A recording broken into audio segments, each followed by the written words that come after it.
I had no idea until I did some research on you that you began as a singer.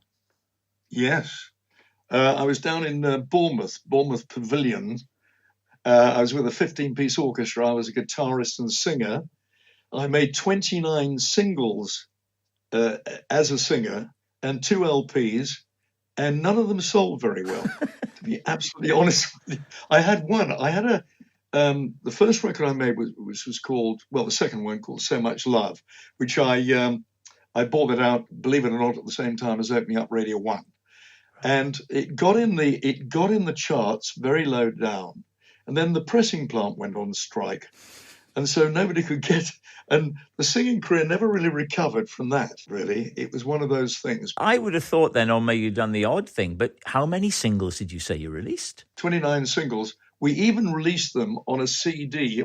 We thought we might be able to sell it by actually just releasing them all on a CD all together. And that didn't sell either.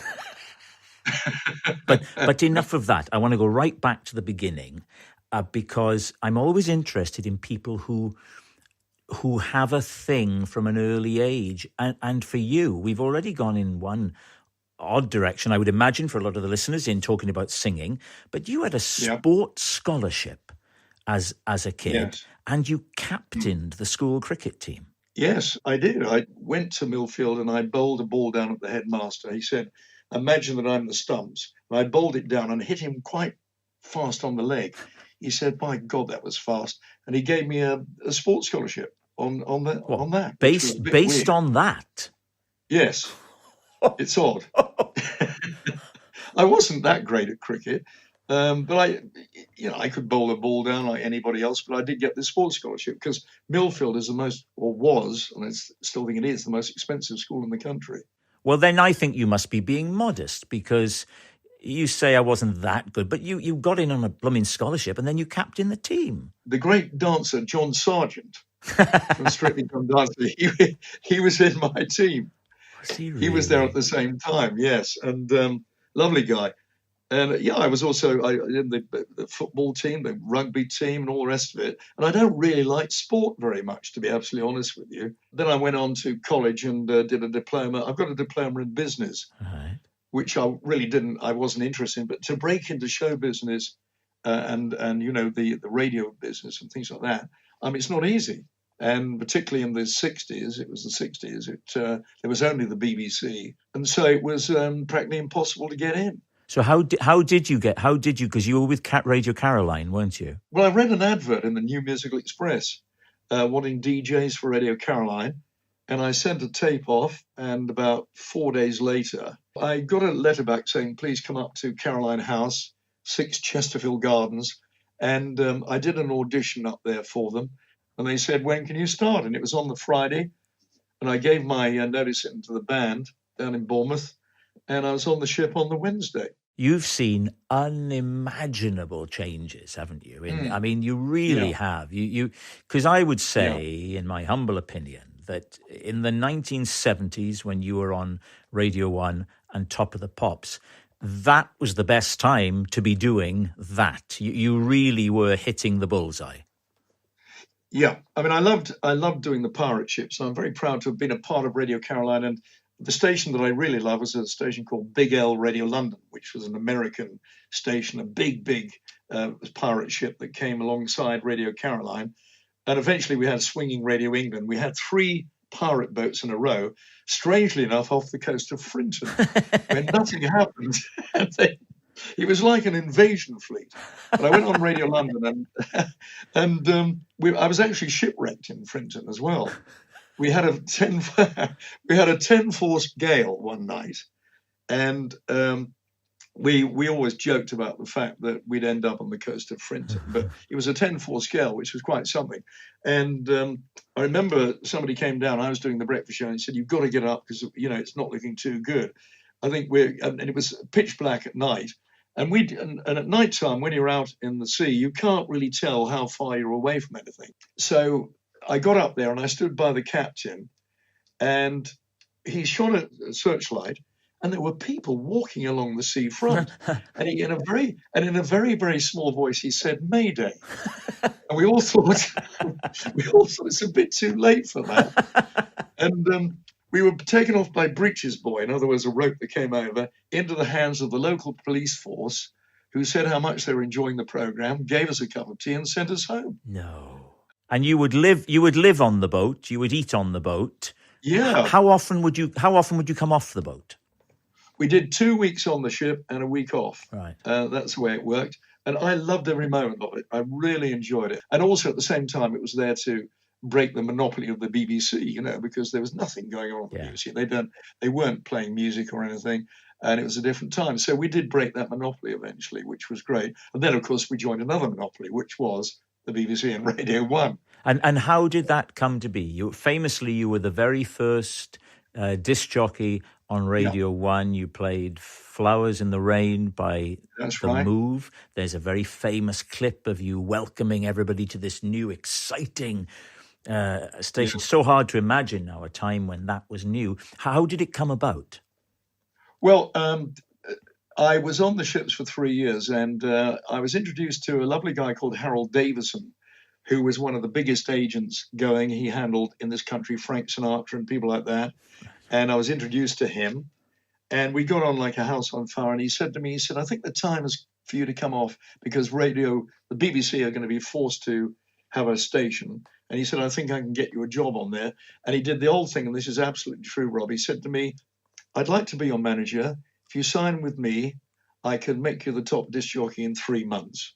So I thought about it for about 2 seconds, I got my pen out and signed, and we became the greatest of friends. He was like a second father to me, and he got me the job, first of all, on the Light program, the old Light program. And I did a program there called Midday Spin, and then I opened up Radio 1. And I love the introduction I got to the BBC there. They were lovely there. They were very old-fashioned in a way. And they asked me for a script. When I got to the Light program, the producer said, "Can I have a script, please?" And I said, I haven't written a script. I ad lib." And he said, "Well, what are you going to say?" I said, "Well, I don't know till I say it." And he showed me an Alan Freeman script, which said, "Not ARF, ARF, pop pickers." And I said, "Well," he said, "Okay, then you're going to ad lib." He said, "Would you mind, though, coming in here an hour before the program? Otherwise, I'm going to have to cancel the coffee and donuts." And that was my introduction to the BBC. How soon did you become this huge figure in popular culture? I think really, to be honest with you, it was probably about 3 or 4 weeks, because there was a monopoly. Yes. I mean, we had the BBC monopoly. I did the breakfast show. We had 21 million people listening every morning. But it was an amazing time. I mean, nobody will ever get that time again, because it was, well, as you say, there weren't the channels. And if you were on BBC or ITV, and if you were on Radio 1, that was it. But also we were a far more deferential society. That's the thing I always think of when I see the way the audience members on those Top of the Pops gaze at you and, I don't know, Noel Edmonds. How did that make you feel in terms of, if you're getting this sort of hysteria at PAs and stuff? Now, if you're a pop star, you can say, well, yeah, they like my music, they like da-da-da-da. But you're there, and you must come away thinking, oh, what are they screaming about? They like the way I host a show, I introduce records. Was that at all unsettling? Well, no, we were built up like pop stars. I mean, we were, Jackie magazine was the big pop star to be in, and things like that. And so I was built up because I was only 24 years old when I opened up Radio 1.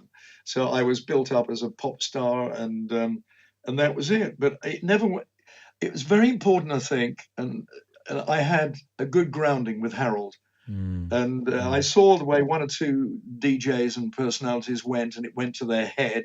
They became very big-headed about it, and I was quite grounded. You've loved radio, and you've worked on many different stations. You continue to work on different stations, and the real love of your life, of course, musically, is soul music. Yeah, I love soul music. I mean, I got to know Stevie Wonder very well. Oh. He turned up at a show I was doing, which I just launched, a thing called the Radio London Soul Night Out. He came right out of the blue just to say thanks for playing Motown records. I didn't know he was coming. and we became very friendly. I toured with Diana Ross and the Supremes. I mean, she was wonderful. And Tell me I the got to story. know her. Tell me the story. One of my favorite songs of hers, and again, I didn't realize. Oh, I'm still waiting. yeah, People will, yes. I'm still waiting. I mean, she doesn't do it as good as that, but tell Yeah. people your involvement with that song. Well, I was putting together, I've been very lucky. Most of my life, I've been able to play records that I want to play. I don't work playlists and things like that. So I do have a deep love of music. And so I was putting together a soul show that I did on Radio London, and I listened to an album track of Diana Ross's. And I was sort of, as it were, in between marriages. And I'd been divorced for about 13 or 14 years, and I was actually really lonely. And I was listening to this song called I'm Still Waiting by Diana Ross. And I thought, this is exactly the way I feel at this time. So I rung up Motown and I said, you've got the most wonderful song on an album of Diana Ross's. If you release it as a single, I'm sure it would do well. And they said, really? And I said, yeah, it's called I'm Still Waiting. And they rung Diana Ross up in the States. And she said, well, if he thinks it's going to be a hit, release it. The American soul music, like the Drifters and people like that, I've always loved. And when I went to Radio 1, they weren't playing it at the BBC. And so I introduced Motown to the BBC in a strange sort of way. And I made sure on my breakfast show I played a lot of soul music. And because I loved it, for no other reason. Marvin Gaye and people like that, you know. And how up to date are you with new bands and new music? Are you still open to that? Yes. Oh, yeah. I keep up to date on all the charts and everything like that. I mean, I love Silk Sonic and Alicia Keys and people like that. The Golden Hour, which is a show I do on Radio 2, we play one new record. And I do a program on BBC Local Radio, a 4-hour show. God, that's a long time, isn't it? 4 hours.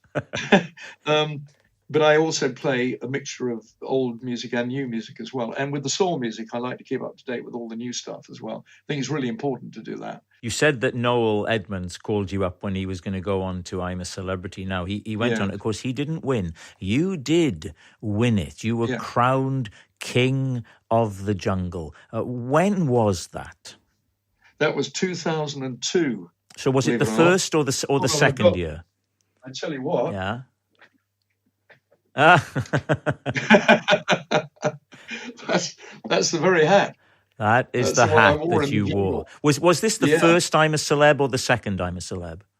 It was the first. That was you, right? So you were the first one. So it was not tried and tested then. So no. What was your approach when they came to you? Was it a no-brainer, or did you have to think about it?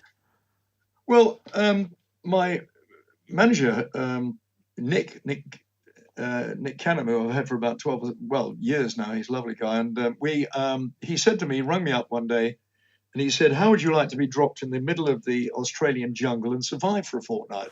And I said, "Oh, that sounds like fun." And I thought he was joking. And I said, "They're not going to want a 60-year-old vegetarian to go in there." And then about a couple of weeks later, my manager rang up and said, "They want you to do the program." My wife and my mother at the time, she tried to talk me out of it, said, "You won't be very good at that," because I'm quite a private person, actually. But I thought to myself, these opportunities happen once in a lifetime.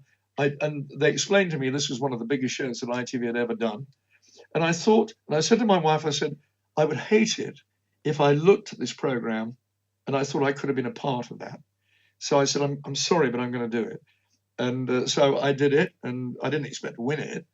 And then when I came back, my wife said, "I knew you'd do well." And that was 20 years ago. And you said you're about to turn 80, yes? Yes, January the 29th. Okay, well, I'll wish you a happy birthday in advance. Thank you very much. It's been a real pleasure talking to you. Rob, it's been lovely talking to you. Thank you so much. Thanks a lot. Thank you.